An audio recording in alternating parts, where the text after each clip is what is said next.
म्हणलं जातं, दुसऱ्या बाजूला लोक सुद्धा सोडून जातात. हे पहा, लोक सोडून गेलेले काय कारणाने गेले, त्यांच्याबरोबर कोणते शिवसैनिक गेले. समजा संभाजीनगर शहरातले काय नगरसेवक गेले, आता 3 टर्म आधीचा माजी नगरसेवक गेला ना, आता त्याला तुम्ही सांगता की त्याला गेले 2-3 दाखवतात 10. जे मागच्या संभाजीनगरचं इलेक्शन 2020ला होती, 2014ला 15ला निवडून आले नगरसेवक आणि 2010ला निवडून आले नगरसेवक. आता 14 वर्षानंतर 15 वर्षानंतर गेलेले, त्यांना आपण नगरसेवक म्हणतो. मला असं वाटतं पुलाखालून बरंच पायाने वाहून गेलेलं असतं, एकही शिवसैनिक यांच्या सोबत गेला नाही. परंतु यांना प्रलोभनं दाखवली जातात, हे सत्य आहे. निधीचं आमिष दाखवले जातात, हेही सत्य आहे. जे आधी गेले त्यांचे हाल काय झाले हे त्यांना बघा असं आम्ही सांगतो. की ज्याला 1 रुपया देईल सांगितलं त्याला 4 आणे पण दिलेले नाही, अशा प्रकारची स्थिती आहे. मला वाटतं फसवणूक करून प्रलोभन दाखवून अशा पद्धतीने कार्यकर्ते फोडण्याचं पाप हे लोक करतात. राजू शिंदे खरंच जातील का? मला नाही वाटत असं. रामदासभाई कदम काल कोकणात म्हणले की ठाकरेंचा आणि कोकणचा काडीचा संबंध नाही, यावर कोकणवासियांनी काल शिक्कामोर्तब केलं. माझं भाकीत आहे, मातोश्रीत फक्त त्यांचं कुटुंब आणि ते त्यांच्याशिवाय कुणी उभं राहणार नाही त्यांच्या मागे, सांगितलं. मला तुला रामदासभाईने अशा स्वप्नातच राहायला काही हरकत नाही. ठीक आहे, आमदार कमी निवडून आले, एवढी सगळी यंत्रणा कोणता शहा म्हणत होते उद्धव साहेब, त्या शहाची यंत्रणा, देशातले अनेक केंद्रातले मंत्री, अनेक राज्याचे मुख्यमंत्री, पैसा, ईव्हीएम, हे सगळं वापरून हे 20 आलेच ना.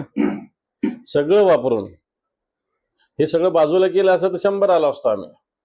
परंतु हे सगळं वापरून जे तुमची 20ची संख्या, आमची 20 संख्या आलेली आहे, हेही विसरताना नाही. शिवसेना संपवणारे अनेक लोक येऊन गेले, परंतु तेच संपलेले असं मी बाईंना सांगू इच्छितो.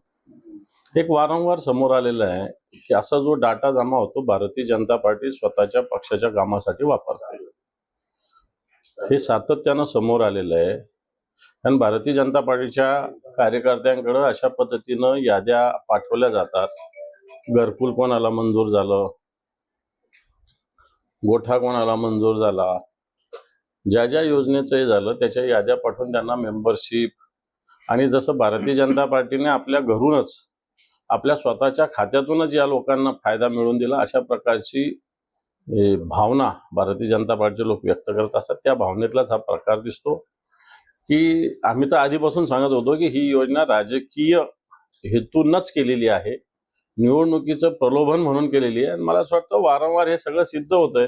आणि प्रदेशाध्यक्षच अशा पद्धतीनं, जर ठीक आहे तुम्ही तुमच्या सदस्य नोंदणी करण्याचा अधिकार आहे तुम्हाला ज्याच्या त्याच्या पक्षाला, परंतु स्पेसिफिक अशा पद्धतीनं सरकारी योजनेचा लाभ घेतलेल्यांना झालंच पाहिजे. काही ठिकाणी तर धमकावलं गेलं की तुम्ही जर आमच्या पक्षाचे सभासद झाले नाही तर तुमची योजना बंद करू. निवडणुकीच्या आधीच भाजपच्याच नेत्यांनी म्हटलं होतं असं, आणि मला वाटतं चुकीचं आहे. ठाकरे गट फोडण्यासाठी दबाव तंत्राचा वापर होत असल्याचा आरोप खासदार संजय देशमुखांनी केलाय. कुठे पैसे दाखवले जात आहेत, कुठे दबाव टाकला जातोय, किंवा अन्य काही घटना घडामोडी केल्या जातात. हे तर आधीपासून आहे ना, हे तर आधीपासून आहे की अशा पद्धतीनं साध्या साध्या कार्यकर्त्याला, बाकीच्या मोठ्या नेत्यांचं तर झालंच, पण साध्या साध्या कार्यकर्त्याला एखादा पोलिसात गुन्हा असला तर तुझी तडीपारीची ऑर्डर केली. इथं संभाजीनगरात असं घडलेलं आहे की काही कार्यकर्त्यांच्या मतदारसंघात जास्त मतदान पडलं, त्यांना तडीपार करायचं.